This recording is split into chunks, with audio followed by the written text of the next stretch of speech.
In today's video, I'll show you a simple trick on how to message an admin on Telegram.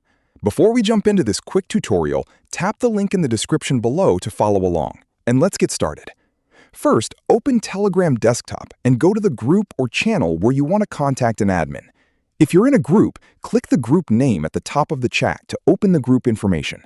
From here, you can view information about the group and its members. Depending on the group and your permissions, you may see administrator accounts identified with an admin label or another indication that they manage the group. Find the administrator you want to contact and right-click and view their profile. Once their profile opens, tap Send Message.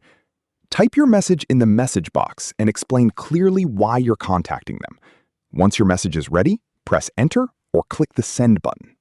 For Telegram channels, the process can be slightly different. Channels are primarily designed for broadcasting content, and subscribers may not always have a direct way to message the channel owner or administrators. Keep in mind that not every Telegram admin can or will receive private messages from members. Administrators can control their privacy settings, and some groups may have specific rules about contacting staff. If this quick guide helped you out, hit that like button, subscribe for more Telegram tips, and drop a comment below if you have any questions. Thanks for watching.